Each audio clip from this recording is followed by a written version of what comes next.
Hello. Yes ma'am. क्या कर रहे हो भाई?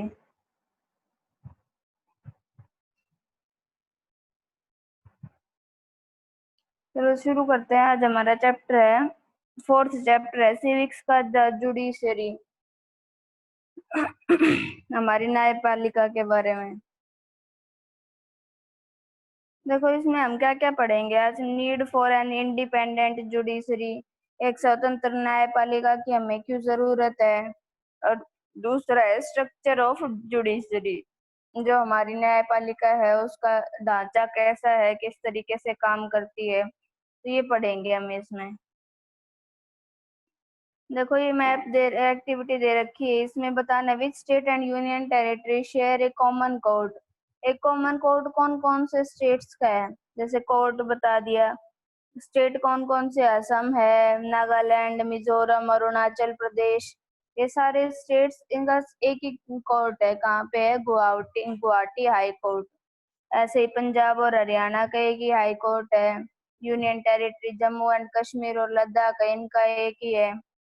बॉम्बे हाई कोर्ट है वो महाराष्ट्र और गोवा, दो ये सारे मिलके काम करते हैं उसमें। चल देखो चैप्टर पढ़ते हैं हम। We have already read that the government has three organs, namely the legislature, the executive and the judiciary.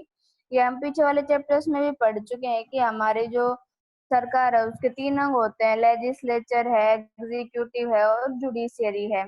In the previous chapters, we have already read about the first two organs. Judiciary is a political system. अगर पिछले chapters में हमने दो दो के बारे में पढ़ लिया, लेजिस्लेचर और एग्जीक्यूटिव के बारे में। अब जुडिशियरी के बारे में पढ़ेंगे, न्यायपालिका के बारे में। Its main function is to protect the rights and freedoms of citizens. इसका मुख्य कार्य क्या होता है कि जो हमारे नागरिक है हमारे देश के, उनके अधिकारों की रक्षा करना होता है। एडमिनिस्ट्रेट जस्टिस, सबको न्याय देना। And settles dispute in accordance with laws of constitution, और जो वाद विवाद होते हैं उनको सुलझाना होता है इसका काम। And those enacted by the legislature, जो हमारे जैसे कि न्यायपालिका में जो जो कानून दिए गए हैं उनके हिसाब से इन सब चीजों को सुलझाना होता है। The judiciary strikes of any law passed by the parliament of India. जो हमारी जुडिशरी है, हमारी न्यायपालिका है, उसके पास कानून होते हैं। जो कौन पास करता है? हमारे भारत की संसद में पारित किए जाते हैं सारे कानून, वहीं पे पास होते हैं। If it is against the provision of constitution, अगर वो संविधान के खिलाफ हैं तो वो सारे क्या है, नए कानून संसद में पारित किए जाते हैं। This is called judicial review. इसको क्या कहते हैं? जुडिशियल रिव्यू कहते हैं। मतलब न्याय को फिर से ध्यान देना। The judiciary ensures that the supremacy of laws is upheld.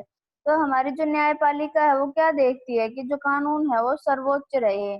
मतलब सारे नागरिक उसके अंडर आते हो, कोई भी हो, चाहे अमीर हो गरीब हो, कैसे ही हो, सबके साथ बराबर व्यवहार करना है। The judiciary advises the president and the council of ministers on matter of constitutional importance or issues of public importance. कर जो हमारी न्यायपालिका है वो क्या करती है, हमारे राष्ट्रपति हैं या फिर जो मिनिस्टर्स हैं, मंत्री हैं जितने भी, उनको इन बात पे सुझाव भी देती है कि हमारे संविधान की क्या महत्व महत्व है, और जो लोगों के जो इंटरेस्ट के लिए, जैसे जो पब्लिक इम्पोर्टेंस होते हैं, आम लोगों के लिए भी काम आते हैं, तो उन सब चीजों को क्या महत्व है। The president can seek this advice to the Supreme Court, but this is not a regulation. तो करेक्ट, जो हमारा राष्ट्रपति होता है ना, वो can seek the advice of supreme court, वो सुप्रीम कोर्ट का न्याय भी मतलब आदेश भी मान सकता है, but this is not a regulation. लेकिन क्या कह रहा है कि ऐसा नहीं किया जाता। इसके बाद है need for an independent judiciary, हमें स्वतंत्र न्यायपालिका की जरूरत क्यों है। The framers of our constitution have kept the judiciary independent of legislature and executive. जो हमारे संविधान निर्माता थे, जिन्होंने संविधान का निर्माण किया, उन्होंने क्या किया, जो हमारी न्यायपालिका है उसको सबसे ऊपर रखा कि लेजिस्लेचर और एग्जीक्यूटिव से, उसको स्वतंत्र बनाया न्यायपालिका को। So it can check the misuse of powers by other two organs of the government. किस लिए? ताकि जब जो लेजिस्लेचर और एग्जीक्यूटिव है इनकी भी गलतियां देख सके हमारे judiciary. And impartial justice is impossible, और जैसे जो असमान न्याय होता है वो नहीं होता। फिर स्ट्रक्चर ऑफ जुडिशरी, हमारी न्यायपालिका है उसका स्ट्रक्चर क्या है, उसका ढांचा क्या है? The Indian judiciary single, integrated and unified. हमारी जो भारतीय न्यायपालिका है वो क्या है? सिंगल है, इंटीग्रेटेड मतलब मिला जुला रूप, एंड यूनिफाइड उसके अलग अलग जैसे अंगों को मिलाते हैं तो सारे मिलकर कार्य करते हैं। It means that if a person is not satisfied with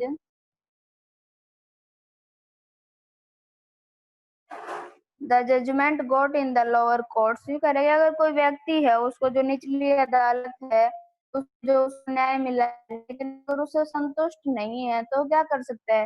higher court में अपील कर सकता है उसके खिलाफ।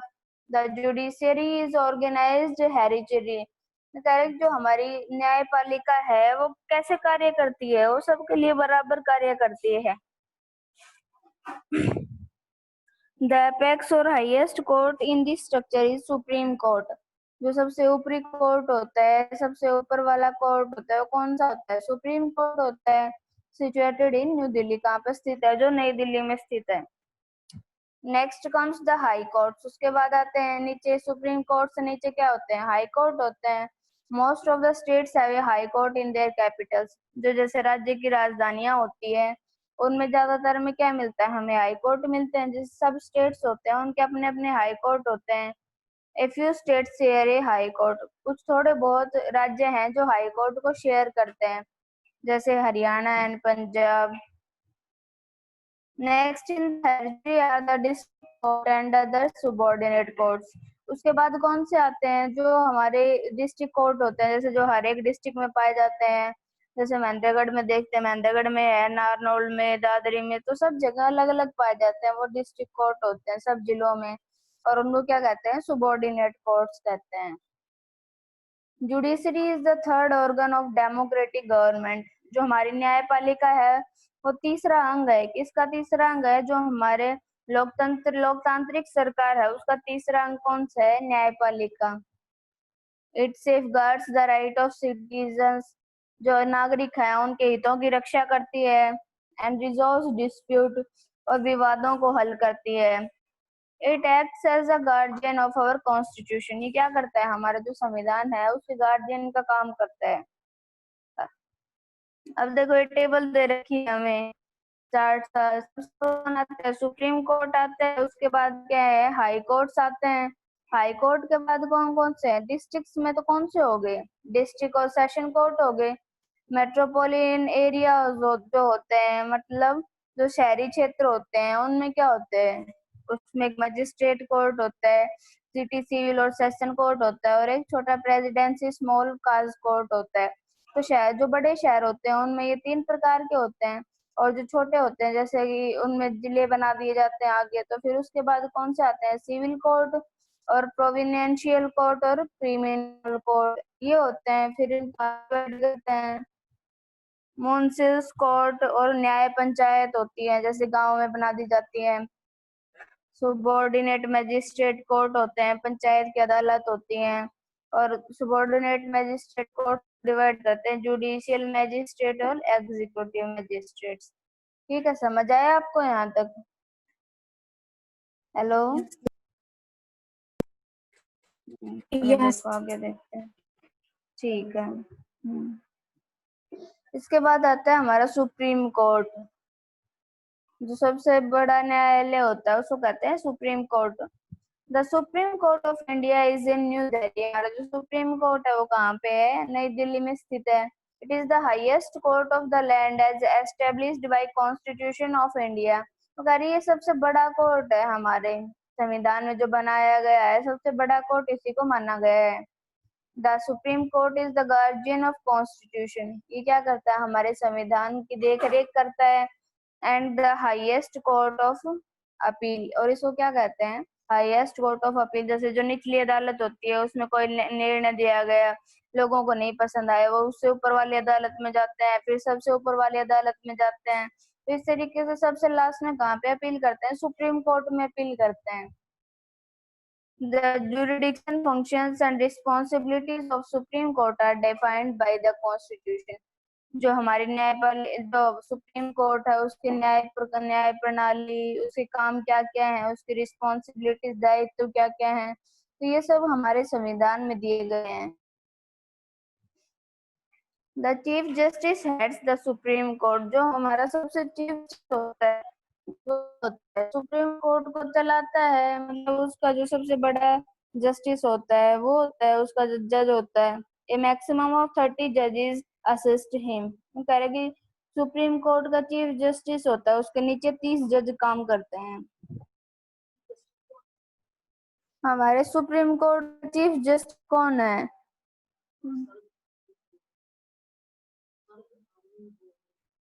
हेलो,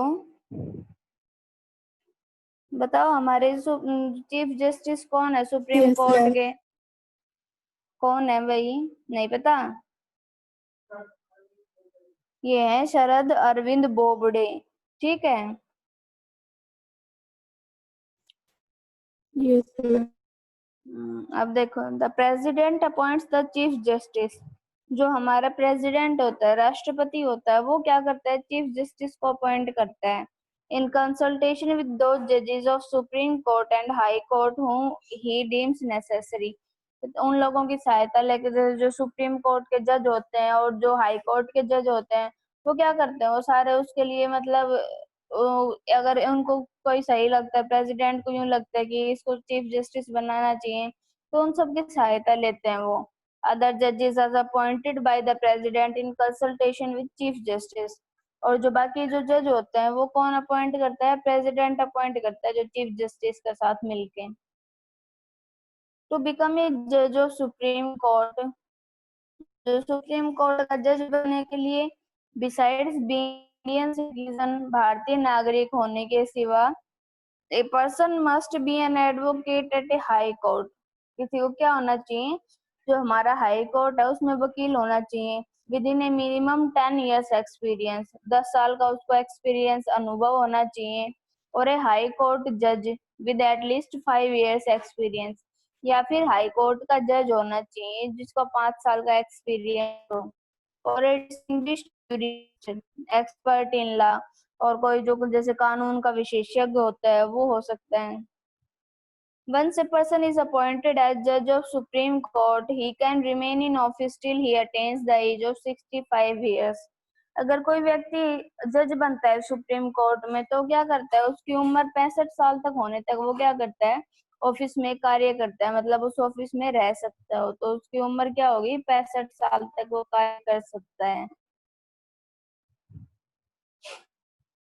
अब देखो, द रिमूवल ऑफ जज of supreme court is not so easy, तो कह रहा है कि जो हमारा सुप्रीम कोर्ट होता है उससे किसी जज को हटाना इतना आसान काम नहीं है। He can be removed only by president on grounds of proven misbehaviour, और किस तरह से हटाया जा सकता है? सिर्फ प्रेसिडेंट हटा सकता है उसको, किस बेसिस पे? अगर उसका व्यवहार अच्छा नहीं है या फिर वो काबिल नहीं है उस पोस्ट के, तो उसको हटाया जा सकता है। In this process, each House of Parliament passes a resolution to the effect by majority of total membership of that house. यूँ कह रहे कि इस प्रोसेस में क्या होता है? जो हमारा दोनों सदन होते हैं उसके हर एक जो मेंबर्स होते हैं वो क्या करते हैं? वो एक रिजोल्यूशन पास करते हैं, मतलब उसको संशोधन बिल पास करते हैं, जिसमें क्या कहते हैं कि जैसे टोटल जितने सदन में मेंबर्स हैं उनमें से 2/3 लोग उसको वोट करते हैं कि हमें उसे हटाना है या फिर रखना है। अब देखो टीटीवीटी में क्या दे रखा है? The supreme court of India came into being on 28 जनवरी 1950। भारत में सुप्रीम कोर्ट कब बना था? 28 जनवरी 1950, जो हमारा भारत रिपब्लिक बना था उससे 2 दिन के बाद सुप्रीम कोर्ट बना था। इसके बाद आते हैं powers and functions of the supreme court. इसके कार्य क्या क्या होते हैं, क्या कौन कौन सी शक्तियां होती हैं सुप्रीम कोर्ट के पास, कौन कौन से कार्य करते हैं। There are three types of jurisdiction that the Supreme Court has, or rather, it can submit judgment in three types of cases. वो कह रहे हैं कि तीन प्रकार की जो न्याय प्रणाली होती है जिसमें क्या काम करते हैं सुप्रीम कोर्ट कार्य करता है, तो तीन बेसिस पे वो अपना न्याय देता है। एक तो होता है original jurisdiction, certain legal cases can be filed only supreme court. अगर सुप्रीम कोर्ट में न्यू नहीं है कि हम कोई भी केस फाइल कर सकते हैं, तो ओरिजिनल जुरिडिक्शन में कौन कौन से केस फाइल कर सकते हैं, dispute involving the centre and other states. कह रहे कि जो विवाद होते हैं ना दो राज्यों के बीच में, या फिर सेंटर जो होता है जैसे दिल्ली है या फिर दूसरे स्टेट्स हैं, उनके बीच में कोई वाद विवाद होता है, वो होते हैं dispute between one state and another. एक दो राज्यों के बीच में जो वाद विवाद होते हैं वो होते हैं cases under public interest litigation. वो कह रहे हैं कि जो लोगों के जैसे यूं नहीं है कि भाई जैसे दो लोगों के आपस में लड़ाई हो रही है उसको सुप्रीम कोर्ट में अपील कर सकते हैं, ऐसा नहीं होता। जो लोगों के हितों के लिए होता है, जैसे जो बहुत ज्यादा लोगों के लिए जरूरी होता है, तो हम वही कोर्ट में केस कर सकते हैं। तो जो जैसे बहुत ज्यादा लोग हैं उनके इंटरेस्ट के लिए, जैसे कि कोई आतंकवादी है या फिर कोई और कुछ हो रहा है, किसी का लड़ाई झगड़ा हो, तो उसमें बहुत ज्यादा लोग इन्वॉल्व होते हैं, तो ही कर सकते हैं। Cases pertaining to the election of president and vice president, और ऐसे केस डाल सकते हैं जिसमें जैसे राष्ट्रपति या फिर उपराष्ट्रपति होते हैं, उनके इलेक्शंस होते हैं, उनके उनसे संबंधित हमें कोई कानून।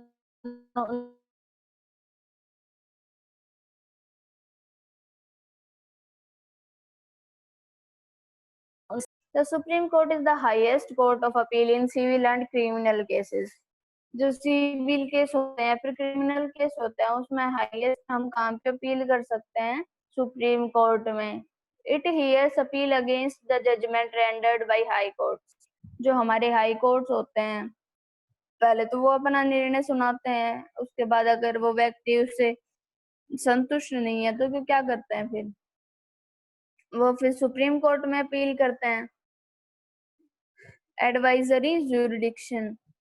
The advisory jurisdiction empowers the Supreme Court to advise the President on constitutional issues.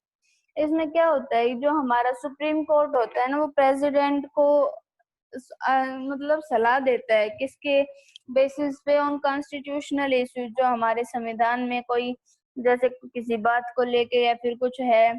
When asked for, however, the president is not bound to follow its advice. जबकि क्या है, ये कोई मतलब प्रेसिडेंट की मजबूर पाबंदी नहीं होती कि उसको वो एडवाइस फॉलो करनी ही है, लेकिन सुप्रीम कोर्ट को अगर कोई चीज सही लगती है तो प्रेसिडेंट को बता सकते हैं। कोर्ट ऑफ रिकॉर्ड्स रखे जाते हैं कोर्ट में।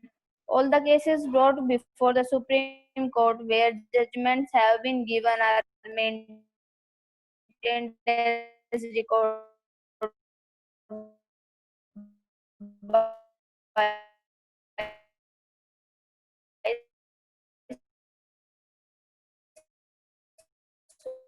Supreme court. जैसे सुप्रीम कोर्ट में जितने भी केसेस आते हैं जिनमें न्याय दिया जाता है, जजमेंट होता है। दूसरा लेवल होता है हमारे जो न्यायपालिका प्रणाली होती है, इसमें it is the highest level of judicial administration in the state. ये क्या होता है, स्टेट में सबसे बड़ा होता है, हाईएस्ट लेवल होता है। जैसे जो स्टेट्स में सबसे बड़ा कोर्ट होता है वो कौन सा होता है, हाई कोर्ट होता है। Most of the states have a high court. ज्यादातर जो हमारे राज्य हैं उनके हाई कोर्ट है। Every high court consist of a chief justice. हर एक हाई कोर्ट में क्या होता है, एक चीफ जस्टिस होता है और दूसरे जज होते हैं। द नंबर ऑफ जजेस is decided according to the size of state. अब देखो कोई राज्य देखते हैं हम, अगर कोई राज्य बहुत बड़ा है तो उसमें ज्यादा जज बना दिए जाते हैं, अगर कोई राज्य छोटा है तो उसमें थोड़े जज बना दिए जाते हैं। तो यूं कह रहे हैं कि जो नंबर ऑफ जज हैं वो स्टेट का साइज कितना है उस हिसाब से बनाते हैं कि राज्य कितना छोटा या बड़ा है। Therefore, the number of judges varies from state to state. इसी वजह से क्या कह रहा है कि जो हमारे नंबर ऑफ जज हैं वो एक स्टेट से दूसरे स्टेट में अलग अलग होते हैं, सब में बराबर नहीं होते हैं। These judges are appointed by president in consultation with Chief Justice of India. और ये जज कौन अपॉइंट करते हैं? हमारे राष्ट्रपति नियुक्त करते हैं। जो इंडिया का चीफ जस्टिस होता है, जैसे जो सुप्रीम कोर्ट का चीफ जस्टिस होता है, उसके साथ मिलके हाई कोर्ट के जो जज होते हैं उनको नियुक्त करते हैं। द हाई कोर्ट जजेस retire at the age of 62 years. जो हमारे हाई कोर्ट के जज होते हैं वो 62 साल की उम्र में रिटायर हो जाते हैं। They can also be remove through impeachment. और उनको हटाया भी जा सकता है अपने पद से। To be eligible to be a judge of high court, a person must be citizen of India. कह रहे कि वो हाई कोर्ट का जज बनने के लिए क्या क्या चीजें होनी चाहिए? पहले तो भारत का नागरिक होना चाहिए, या फिर and A high court advocate for at least 10 year. जो हमारे हाई कोर्ट है उसमें 10 साल तक वकील होना चाहिए। और a holder of judicial office in India for at least 10 years. या फिर जो हमारे न्यायपालिका का ऑफिस होते हैं उनमें कार्य करना चाहिए 10 साल तक, तब उसको हाई कोर्ट में मतलब हाई कोर्ट में उसको जज बनाते हैं। The judges of the High Court can be removed by President in the same manner as the judges of Supreme Court through the process known as impeachment. यूँ कह रहे कि जो हमारे हाई कोर्ट के जज हैं उनको भी हटाया जा सकता है, प्रेसिडेंट हटा सकता है उनको। इसी तरीके से जिस तरीके से वो सुप्रीम कोर्ट के जजेस को हटाता है, जैसे दोषारोपण का जो प्रोसेस होता है, जैसे उसको कार्य ठीक से नहीं कर रहा है या फिर उसका बिहेवियर अच्छा नहीं है, तो इस बेसिस पे जो दोनों सदन होते हैं उनमें उनमें पास किया जाता है वो कि भाई वो उसको हटाना है या रखना है। अब देखो टिट-बिट में क्या है। Article 214 of the Constitution of India states that there shall be a high court for each of the states. कौन से अनुच्छेद में कहा गया है कि हर एक राज्य में एक हाई कोर्ट होना जरूरी है? अनुच्छेद 214 में। In addition to that, Article 231 of Constitution empowers the Parliament to set up one high court for 2 or more states. उसके बाद क्या हुआ? आर्टिकल 231 आया जिसमें क्या कहा गया कि संसद को ये ताकत दी गई कि वो एक, दो या उससे ज्यादा स्टेट्स के लिए एक हाई कोर्ट बना सकता है। जैसे जो स्टेट छोटे हैं जिनमें ज्यादा पॉपुलेशन नहीं है, तो फिर वो 2 स्टेट्स मिलके भी उनका एक हाई कोर्ट हो सकता है। यहाँ तक समझ आया आप सबको? Hello Yes, ma'am. हेलो। हाँ, कोई दिक्कत हो कहीं से? कोई यहाँ तक?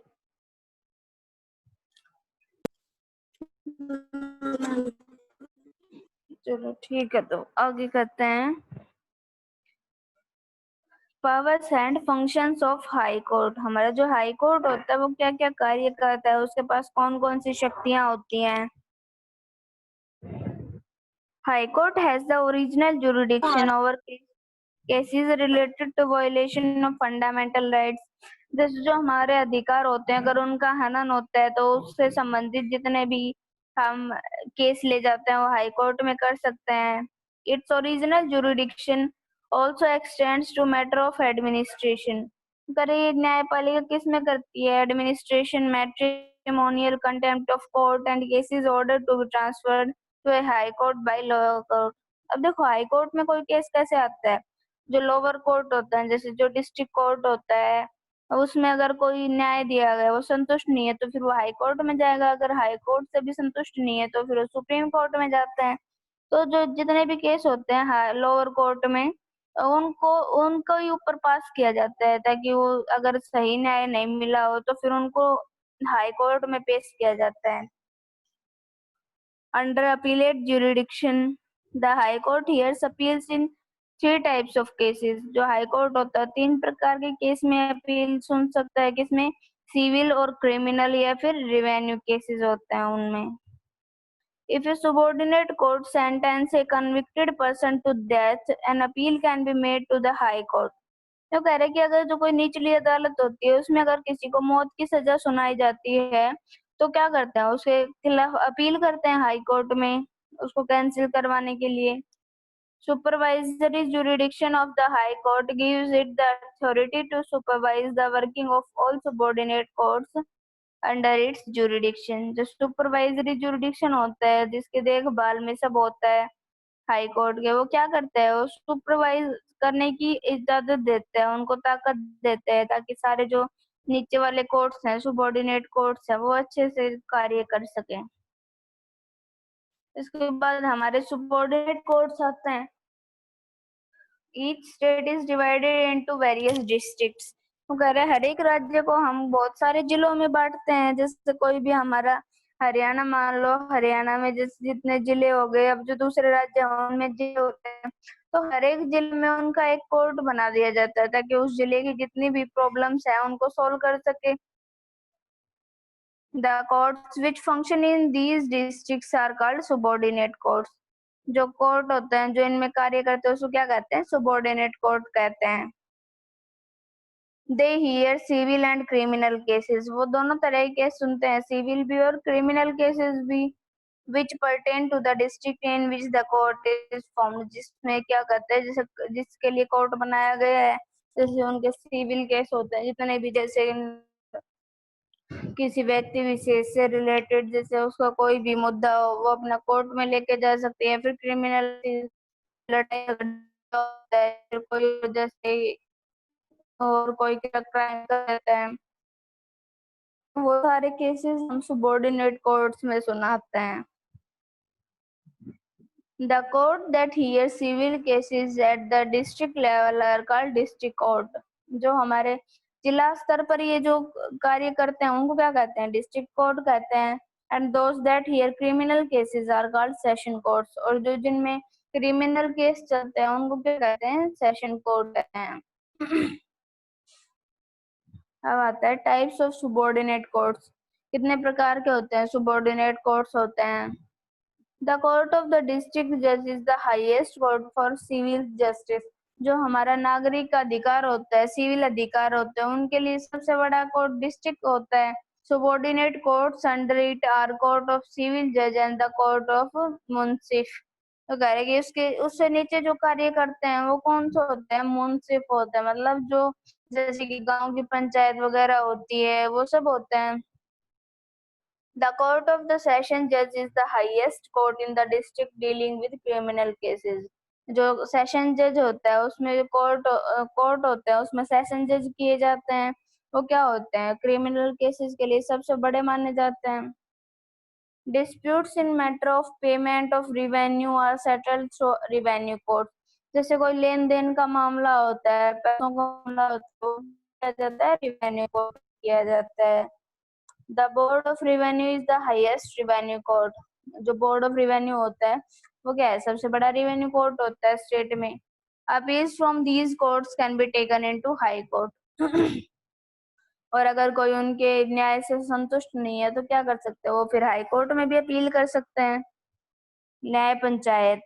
न्याय panchayat serve as village level courts that settle minor cases. जो हमारे जैसे गांव के छोटे मोटे लड़ाई झगड़े होते हैं, जितने भी विवाद होते हैं, वो सब कहाँ पे सुलझाए। अरे कौन है, म्यूट करो अपने आप को। Ajay Yadav, hello.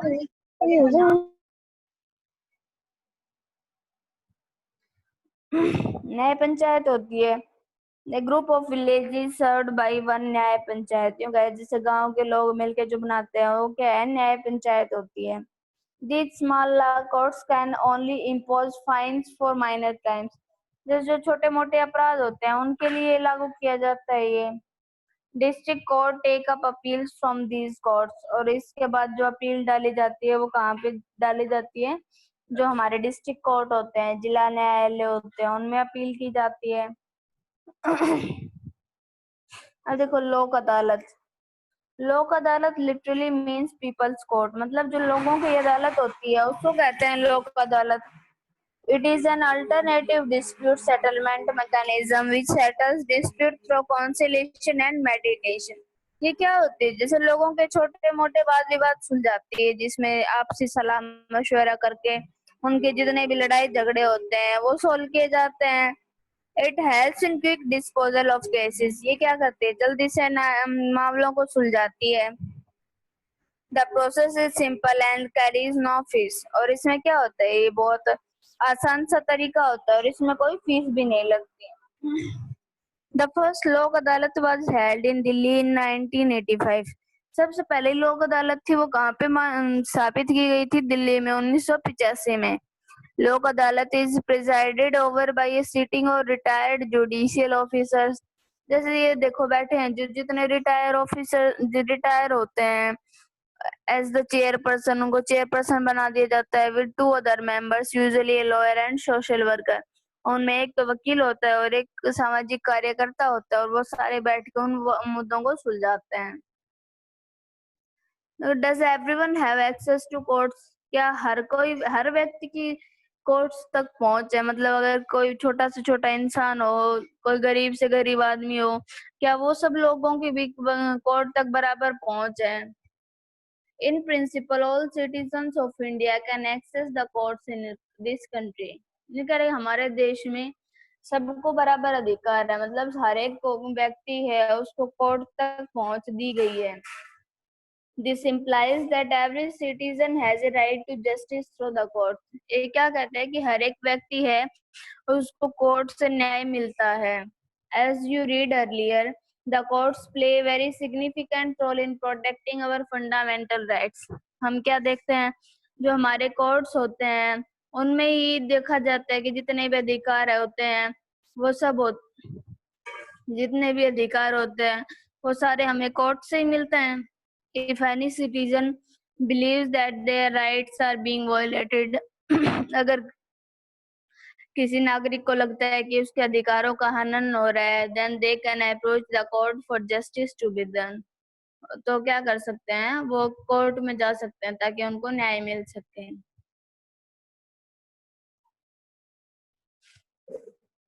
Or a poor person who cannot read and who struggles to provide 2 square meals for the family, approaching the courts in unheard of. जो कह रहा है कि जैसे जो बहुत गरीब आदमी है, जिनको पढ़ना लिखना भी नहीं आता, जिनको 2 वक्त की रोटी मुश्किल से मिल पाती है, उन सब लिए क्या करते हैं, keeping in this mind supreme court in 1980 had set public interest litigation or simply PIL to provide easy access to courts and to ensure justice for poor people. जो गरीब लोग होते हैं उनके लिए क्या बनाया गया, PIL बनाया गया ताकि उन लोगों को पैसे भी ना देने पड़े, उन लोगों को काम भी हो जाए। But in case of PIL, the victim must be a group of people whose constitutional rights are violated. लेकिन PIL में क्या होता है, यूं नहीं है कि कोई अकेले आदमी का केस होता है, जो एक समूह के लोगों होता है ना, अगर उनके अधिकारों का हनन हो रहा है तो वो PIL में अपील कर सकते हैं। Such victims may be weaker sections, जो गरीब तबके होते हैं वो हो सकते हैं इसमें vulnerable illiterate sections of society, जो हमारे समाज में अशिक्षित लोग होते हैं उनका समूह हो सकता है। There are many cases where public interest is violated, बहुत से केस हैं जहाँ पे बहुत से लोगों के समूहों के अधिकारों का हनन